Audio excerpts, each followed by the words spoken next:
La semana pasada tuvimos a 2 de estos compatriotas y hoy tenemos a otros 2. Por aquí debían pasar todos, no sé si será posible.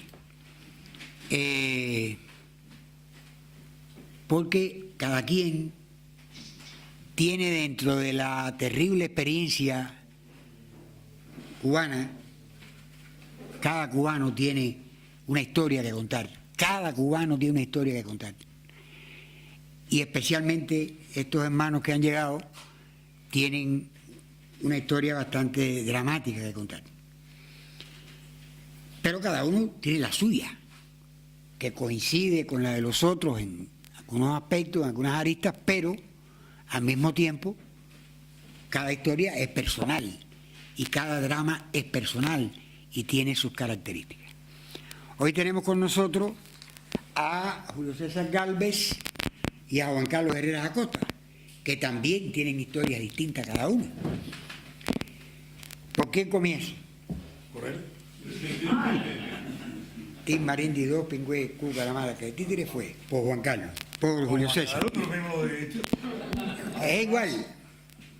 Los viejos somos igual que los niños. Por lo tanto, como somos Bueno, es igual.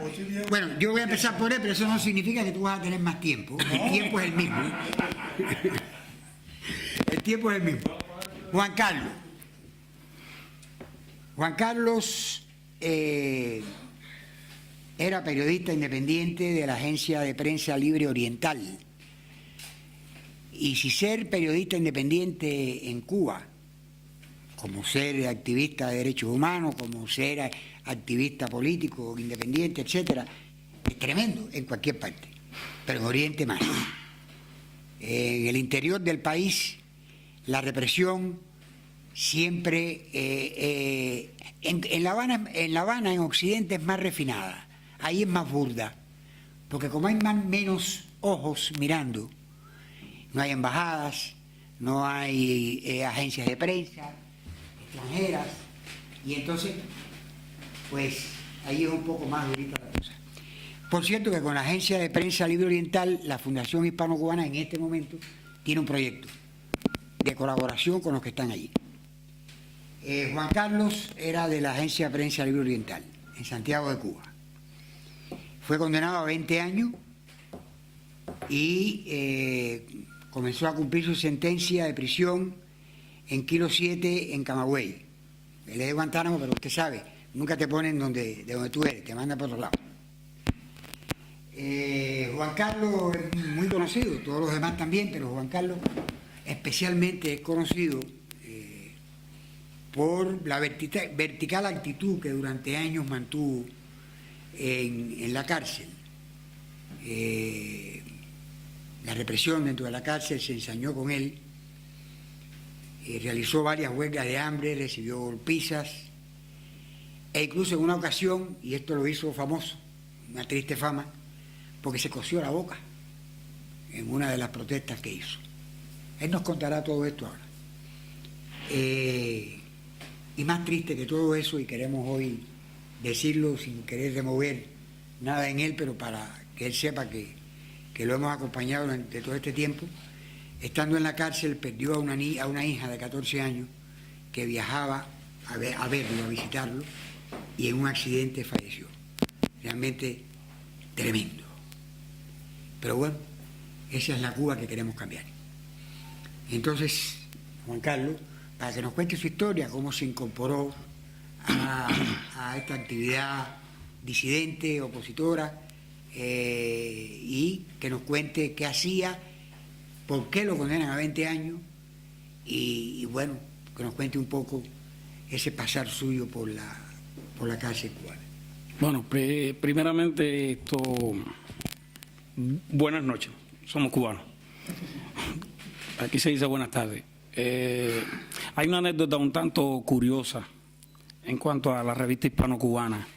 Antes de salir hacia acá, hacia España, estando en Guantánamo, pues vi estaba en un soleador. Pedí mirarla y lancé un ratón, como le llamamos en la prisión, para verla. Y cuando abro la primera página, mensaje de condolencia a Juan Carlos Herrera Acosta. Aquello me deprimió, me puso muy mal. de una revista hispano-cubana, 2008. Y dije, Dios mío, mira lo que me cayó. Entonces di 3 revistas hispano-cubanas por esa. Que le estaban, lo que es el dinero en la prisión es los cigarros. Di 3 por esa. Es doloroso, pero bueno, la vida no terminó el 12 de marzo de 2008, sino comenzó un poco más, con un clavito en el pie, pero bueno, un poco más. Desgraciadamente, mi segundo encierro. Ya estuve preso del 97 a 2002. Fidel Castro no me lo perdonó. Y en 2003 estaba junto a mis hermanos ya. Soy el coordinador nacional del Movimiento Cubano Jóvenes por la Democracia.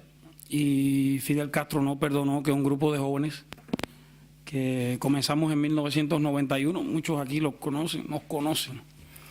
Fundamos el Movimiento Cubano de Jóvenes por la Democracia, presentamos un proyecto de reformas universitarias en el 96 y la respuesta fue la cárcel. Nada más, pasé 5 años en prisión y al salir, bueno, continué la labor. Tuvo que ser un poquitico ajustada cuando el César en jefe, o el maquinista en jefe, el coma andante, pues me impuso 20 años de prisión, pero fue magnánimo, me pedía cadena perpetua, muy bueno.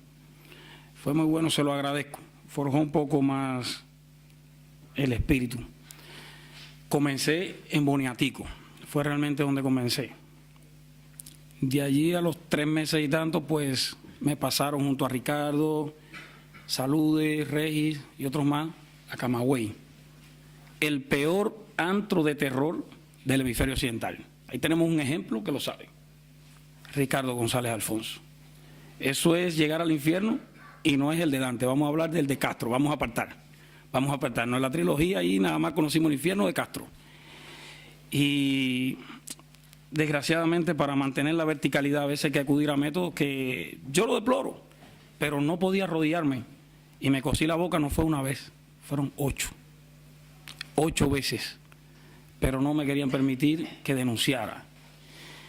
Y creo que había que hacer como Espartaco, matar el caballo y después que me maten, pero me negaba a rendirme, o sea que tuve que heredar algo de aquellos que aprendí mucho, por cierto, tanto en la pluma como en la verticalidad. Desde el año 88, cuando me acerqué, en paz descanse, a Gustavo Arcos Verne. Gran amigo mío. Un buen hombre. Comencé en un partido por los derechos humanos, afiliado al Pro Derechos Humanos.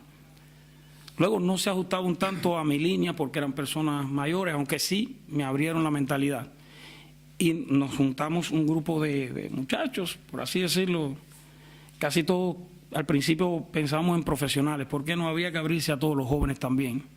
El mensaje debía llegar y nos abrimos a todos. En el 91, 16 de julio de 1991. Fue mucho. La Habana fue nuestra cuna prácticamente porque surgimos en el interior del país, en Guantánamo, el otro Guantánamo. Eso la dictadura no lo perdona y bueno, está Néstor Rodríguez Lobaina, que ha tenido que sufrir más de 5 encierros. Este es el 6º, sí, está pendiente de juicio. Y creo que también por el dolor sufrido, es algo, me ha dejado una lección, que ni los encierros ni los sufrimientos pues pueden mellar en lo que es la moral de un hombre. Siempre he dicho que Fidel Castro cambió el color de mi piel, pero no logró ni arrodillarme ni cambiar el color de mis ideas.